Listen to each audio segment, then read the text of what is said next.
नमस्कार मित्रांनो, welcome to मोहित's kitchen. तर आज आपण बघणार आहोत तुपातले आलू पराठे आणि दही रायता. तर यासाठी आपण काही आलू कुकरमध्ये शिट्ट्या घेऊन बॉईल करून घेतले, त्याची साल काढले आणि मॅश करून घेतलेले आहे. तर आता आपण बटाट्यांची भाजी करून घेऊ आलू पराठ्यासाठी, म्हणजे स्टफिंग करण्यासाठी. तर आता त्यासाठी आपण कढई ठेवलेली आहे गरम व्हायला, त्यामध्ये तेल टाकूया. तर थोडं तेल गरम होऊ देऊया. मोहरी, जिरं, कढीपत्ता, कांदा,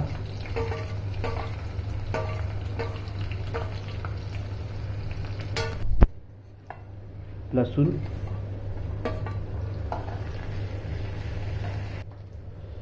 मिरची. आता आपण काही गरम मसाले टाकून घेऊ, जसं तिखट, जिरपूड, धनियापूड,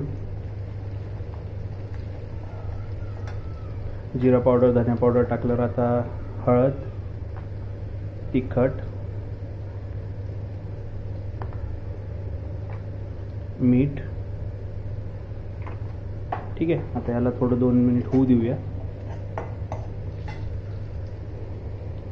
आता मॅश केलेलं जे बटाट्याचं मिश्रण आहे ते घालून घेऊया. तर आपलं हे मिश्रण आता आपण मिक्स करून घेतलेलं आहे मसाल्यांमध्ये. तर थोडंसं कोथिंबीर,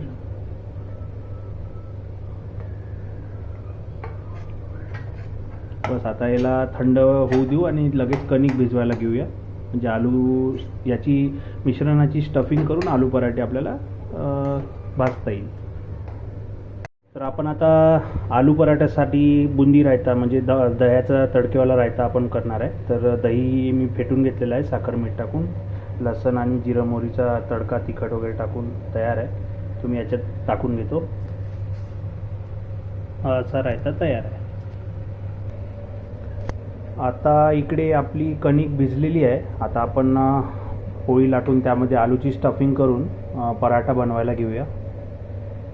तवा गरम झालेला आहे, याच्यामध्ये तूप टाकून तुपात तवा गरम करून पराठा भाजायचा, म्हणजे तुपातला छान आलू पराठा रेडी होईल.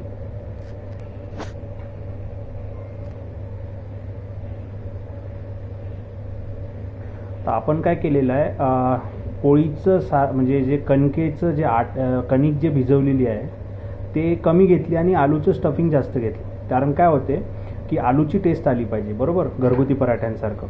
जर तुम्हाला जर असं फुगलेली पोळी पाहिजे असेल, आलू पराठा फुगलेला असा पाहिजे असेल, तर तुम्ही कणकेचा जो सारण आहे ते जास्त घ्या आणि भाजी कमी भरा, म्हणजे आलूची स्टफिंग कमी करा, ते फुगून येईल मस्त, पण त्याची टेस्ट थोडी मग कणिक लागेल.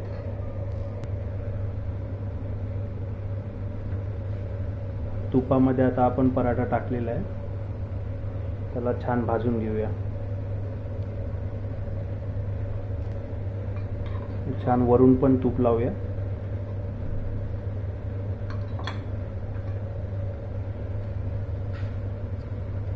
सगळीकडे तूप पसरून घेऊया.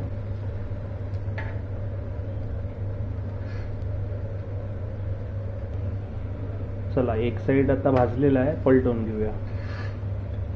वरून पण तूप लावूया.